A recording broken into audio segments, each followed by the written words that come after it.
Pembacaan Alkitab dalam surat Ibrani pasal 9, tempat kudus di bumi dan di surga.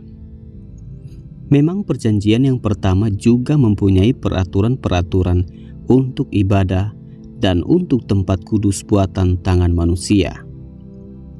Sebab ada dipersiapkan suatu kemah, yaitu bagian yang paling depan, dan di situ terdapat kaki dian dan meja dengan roti sajian.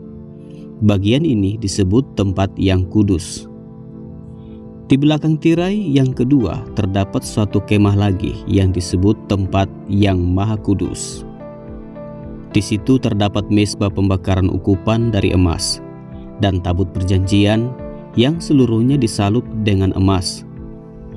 Di dalam tabut perjanjian itu tersimpan buli-buli emas berisi mana, tongkat Harun yang pernah bertunas, dan loh batu yang bertuliskan perjanjian.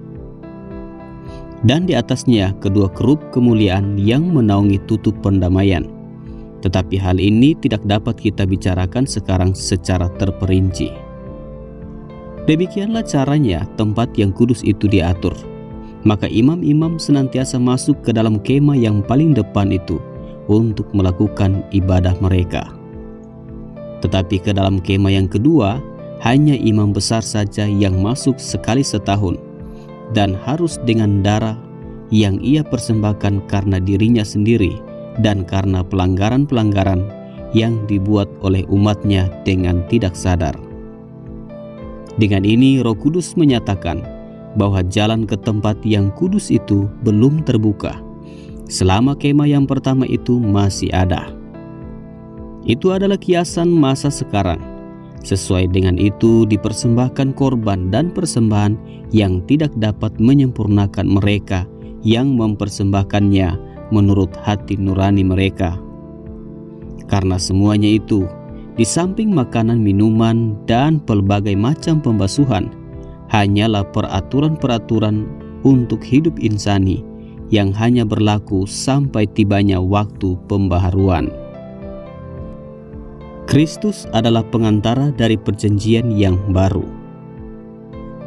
Tetapi Kristus telah datang sebagai imam besar untuk hal-hal yang baik yang akan datang.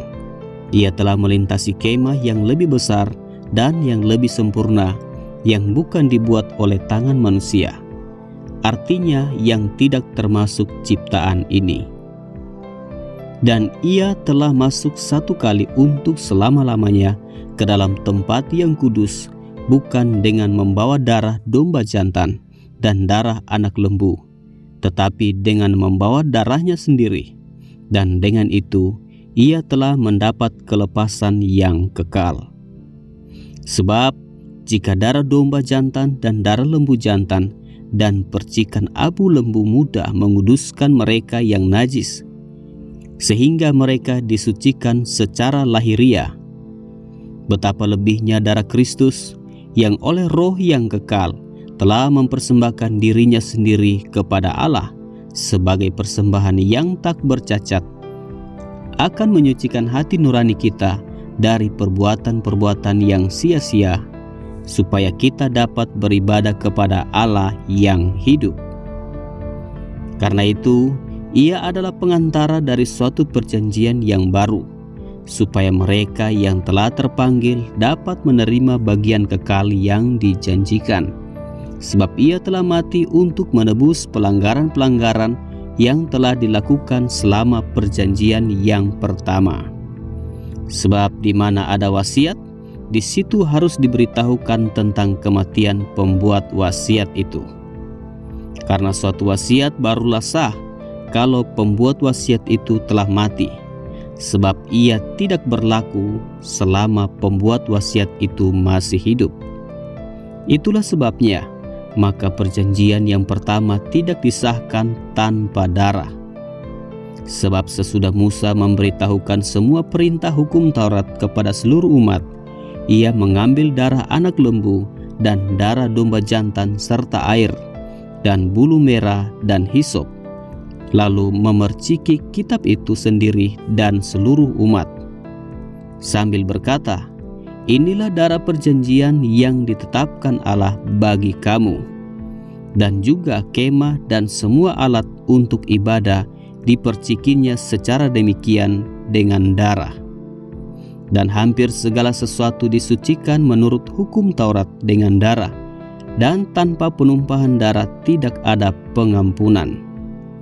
Jadi segala sesuatu yang melambangkan apa yang ada di surga haruslah ditahirkan secara demikian. Tetapi benda-benda surgawi sendiri oleh persembahan-persembahan yang lebih baik daripada itu.